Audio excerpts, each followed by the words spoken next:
थाना ताजगंज में जामा मस्जिद के अध्यक्ष जाहिद उर्फ पप्पू काना पर मुकदमा दर्ज होते ही वो अब बौखला गया है। हरेंद्र राजावत द्वारा 2 करोड़ रुपए की ठगी का मुकदमा जाहिद उर्फ पप्पू काना और उसके साथी सुहेल पर दर्ज कराया गया है। जैसे ही मीडिया कर्मियों द्वारा इस खबर को प्रकाशित किया गया, उसके बाद से वो मीडिया कर्मियों पर झूठे आरोप लगा रहा है। वहीं जाहिद कुरैशी उर्फ पप्पू काना की मुकदमा दर्ज होने के बाद भी गिरफ्तारी न होने पर सांसद राजकुमार चाहन ने भी सवाल खड़े किए हैं। उन्होंने कहा है कि इसका नार्को टेस्ट होना चाहिए। नार्को टेस्ट के बाद सब क्लियर हो जाएगा कि इसका जगदीशपुरा जमीन कांड और बाकी अन्य मामलों में क्या भूमिका है।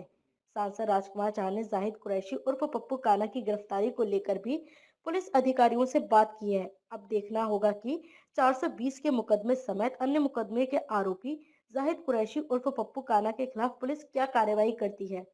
देखिए कल मैंने समाचार पत्रों में पढ़ा था कि 2-2.5 करोड़ रुपए का कोई फर्जी एडीए के कागजात तैयार करके किसी के साथ धोखा दिया है और वो परिवार ने अपने घर के जेवर भी बेचे हैं और पैसे का इंतजाम करके जाहिद कुरैशी नाम के व्यक्ति को दिए। जाहिद कुरैशी के खिलाफ ये जांच होने के बाद मुझे लगता है मुकदमा थाना ताजगंज में दर्ज हुआ है। कल मेरी इस डीसीपी सिटी सूरज कुमार राय जी से बात हुई थी तो उन्होंने बताया जांच की गई है और जांच के बाद मुकदमा हुआ है। मेरा कहना है कि अभी और भी एक आध प्रकरण, जैसे पहले एक जो गरीब एक परिवार रहता था 35-40 वर्ष से जगदीशपुरा में, और 10,000 वर्ग के जमीन पर जो एक कब्जे का इशू आया है, जो पूरे आगरा के जिले के शहर ने और पूरे प्रदेश ने देखा है, तो उसमें भी पूछताछ के लिए जाहिद को बुलाया गया था उसके रोल को लेके। अन्य प्रकार के और मामले भी पुलिस प्रशासन पर आए हैं। तो जाहिद कुरैशी कानून से ऊपर नहीं हो सकता। ये भारतीय जनता पार्टी की सरकार है और योगी जी की सरकार है उत्तर प्रदेश में। चाहे अतीक अहमद हो, चाहे मुख्तार अंसारी हो, चाहे कोई जाहिद कुरैशी हो, तो कानून से बड़ा कोई नहीं हो सकता। सख्त कार्रवाई सरकार करेगी। कोई कितने दिन बचना चाहे लेकिन बच नहीं सकता, कानून अपना काम करेगा। सत्य पर आधारित कार्रवाई होगी। कोई निर्दोष हो किसी मामले में, मुझे लगता है कभी निर्दोष के खिलाफ कोई कार्रवाई नहीं करनी चाहिए, चाहे निर्दोष कोई भी हो, लेकिन दोषी किसी प्रकार से बख्शा नहीं जाना चाहिए।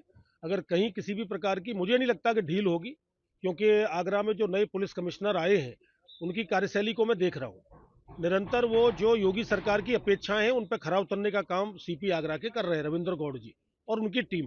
तो मुझे विश्वास है कि इस मामले में भी रविंद्र गौड़ जी और उनकी पूरी टीम निश्चित रूप से जाहिद कुरैशी हो चाहे कोई अन्य अपराधी हो, उनके खिलाफ सख्त कार्रवाई करेगी, कोई बख्शा नहीं जाएगा। नार्को टेस्ट कल मैंने इसलिए मेरे ध्यान में आया कि पूछताछ के लिए मुझे नहीं लगता कि कोई व्यक्ति जब इस स्थिति का शातिर होता है, और जैसा कि पूरे शहर के अंदर एक आम वातावरण बना हुआ है आम पब्लिक के अंदर कि एक माफिया के तौर पर कोई व्यक्ति उभर रहा है, तो जब कोई माफिया के तौर पर उभर रहा है तो मुझे नहीं लगता कि आसानी से वो कोई कुछ चीज़ों को कबूल करेगा।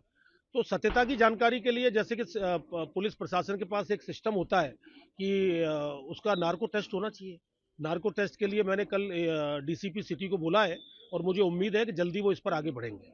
देखिए, मुझे लगता है कि ऐसा व्यक्ति के खिलाफ बार बार बातें आ रही हैं, जो जाहिद कुरैशी आप बता रहे हैं जिसका नाम, जाहिद कुरैशी की मैं ये कहूँगा कि पिछले 5 वर्ष में जो उसकी गतिविधि रही हैं, उसकी एक तो संपत्ति की जांच हो। वक्फ बोर्ड के वो बने हैं तो वक्फ बोर्ड से संबंधित जो संपत्तियां हैं, ज्यादातर विवादित संपत्तियां हैं, उसको भी बिंदुवार जांच होनी चाहिए। उनके नाम आगरा शहर में, आगरा जिले में और कहां कहां कितने नोटरी के और कितने बिना नोटरी के और कितने रजिस्टर्ड एग्रीमेंट उन्होंने विवादित भूमि के करा रखे हैं, उनकी भी बिंदुवार जांच होनी चाहिए। और अगर जैसा कि आपने बताया कि हमारे मुख्यमंत्री जी के खिलाफ और प्रधानमंत्री जी के खिलाफ भी कोई टिप्पणी उसने की है, तो उसको तो अब तक गिरफ्तार कर लेना चाहिए था, जेल भेज देना चाहिए था। आज मेरे संज्ञान में ये मामला आया है। हमारे प्रधानमंत्री जी को, भारत के प्रधानमंत्री जी को और उत्तर प्रदेश के मुख्यमंत्री जी को अगर कोई अपशब्द कहेगा और वो शहर में खुला घूमेगा, ये बर्दाश्त नहीं करेंगे, किसी भी कीमत पर बर्दाश्त नहीं करेंगे।